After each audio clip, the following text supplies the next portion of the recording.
Sourate 110, le secours, An-Nasr, post-égérienne. Bismillahir-Rahmanir-Rahim. Au nom de Dieu, le très miséricordieux, le tout miséricordieux. إذا جاء نصر الله والفتح Lorsque viennent le secours de Dieu et la victoire, ورأيت الناس يدخلون في دين الله أفواجا et que tu vois les gens entrer en foule dans la religion de Dieu, فسبح بحمد ربك واستغفره إنه كان توابا.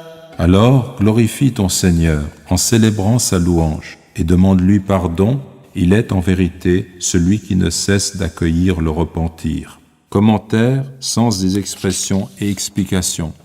Le secours de Dieu, An-Nasr, la victoire, l'assistance. Les Arabes disent « Nasarallahu al-ard », c'est-à-dire Dieu a secouru la terre, dans le sens « il l'a arrosée de pluie », selon Az-Zamarchari. La victoire el-Fath, la conquête de la Mecque survenue en l'an 8 de l'Hégire, 2 années avant le décès du prophète sallallahu alayhi wa sallam. Ibn Abbas, que Dieu soit satisfait de lui et de son père, a dit: Omar me recevait chez lui avec les vieillards de Badr, ce qui irrita certains d'entre eux. Pourquoi, lui dit un vieillard, reçois-tu Ibn Abbas avec nous alors que nous avons des fils de son âge? C'est, répondit Omar, qu'il est qui vous savez. Un certain jour qu'il avait convoqué ces vieillards, il me fit entrer chez eux. Ce jour-là, je pensais qu'il ne m'avait convoqué que pour leur montrer mon savoir. Omar, ayant demandé aux vieillards ce qu'ils entendaient par ces mots du Coran, lorsque vient le secours de Dieu et la victoire, certains d'entre eux répondirent: nous avons reçu l'ordre de louer Dieu et de lui demander pardon lorsqu'il nous accorde son secours et la victoire. D'autres se turent et ne dirent rien. Alors, s'adressant à moi, Omar me dit: est-ce ainsi, ô Ibn Abbas? Non, répondis-je. Et que dis-tu?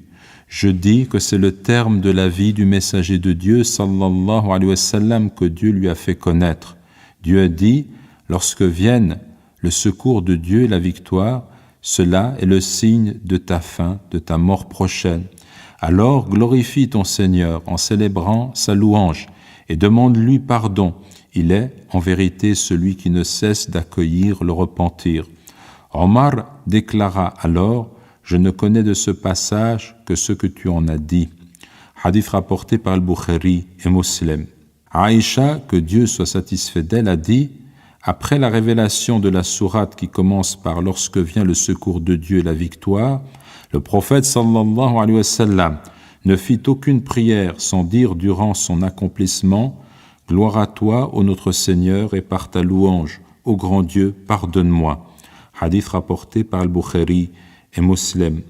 Aïcha, que Dieu soit satisfait d'elle, a dit également: le messager de Dieu sallallahu alayhi wa sallam faisait, dans ses inclinations et ses prosternations, un fréquent emploi des formules: gloire à toi, ô grand Dieu, notre Seigneur, et par ta louange, ô grand Dieu, pardonne-moi. Subhanakallahumma rabbana wa bihamdik, Allahumma ghfirli. Aïcha, que Dieu soit satisfait d'elle, ajouta: il appliquait ainsi le sens du Coran.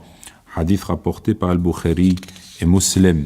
Et que tu vois les gens entrer en foule dans la religion de Dieu. Al-Hassan a expliqué que lorsque Dieu livra la Mecque à son messager, sallallahu alayhi wa sallam, les Arabes dirent entre eux: si Dieu a permis à Mohammed de l'emporter sur les habitants du territoire sacré, alors qu'il avait donné à ces derniers sa protection contre les compagnons de l'éléphant, vous ne pourrez rien contre lui.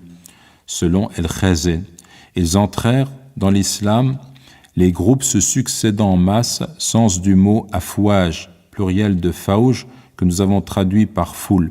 Selon Muqatil et Ikrima, les gens désignent ici les Yéménites qui envoyèrent une délégation de 700 hommes, ceci d'après le commentaire de Abu Hayyan. D'après Abu Huraira, que Dieu soit satisfait de lui, le messager de Dieu sallallahu alayhi wa sallam dit: sont venus à vous les habitants du Yémen. Ce sont les gens qui ont les cœurs les plus doux et les plus sensibles.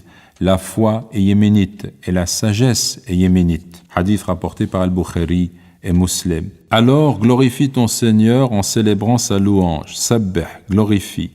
La glorification de Dieu est tasbih du verbe sabbaha, exalter le Seigneur en considérant qu'il est parfait. Cette glorification peut également désigner la prière car elle en constitue une partie. On pourrait donc traduire « Alors prie ton Seigneur en célébrant sa louange » selon El-Khazin.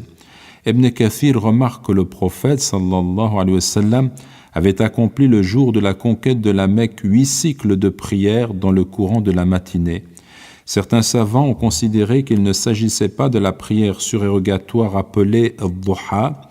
La preuve en est qu'il était en voyage et qu'il écourta pendant 19 jours les prières obligatoires, mais qu'il convenait plutôt de nommer cet office la prière de la conquête, Salatu al-Fath.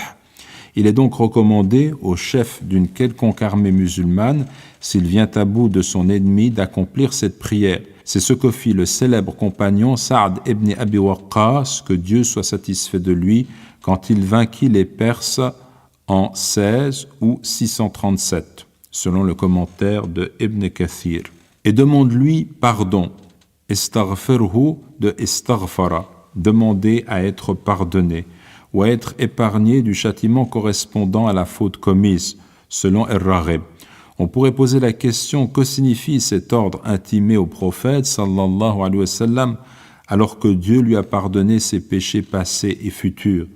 On peut comprendre qu'en obéissant à l'injonction divine, le prophète, sallallahu alayhi wa sallam, rend à Dieu un culte lui permettant d'exprimer son entière servitude. Par ailleurs, il offre à sa communauté le meilleur modèle à suivre, selon le commentaire de El-Khazin. Il est en vérité celui qui ne cesse d'accueillir le repentir, Tawwab, forme renforcée, construite sur le paradigme Fa'al, d'où la traduction qui ne cesse d'accueillir.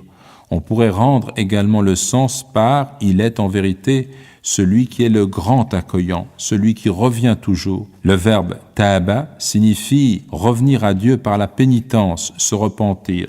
Lorsqu'il est suivi de la préposition « ala », il prend le sens de pardonner aux pécheurs et Dieu en est le sujet. Et Tawwab est aussi l'un des noms divins. Utilisé ici comme qualificatif, il signifie que Dieu revient sans cesse vers celui qui revient à lui après avoir commis un péché. Quelques enseignements. Premièrement, le secours est la dernière sourate révélée intégralement selon la parole d'Ibn Abbas, que Dieu soit satisfait de lui et de son père, rapportée par Muslim. Elle comprend l'annonce de la mort prochaine du prophète sallallahu alayhi wa sallam.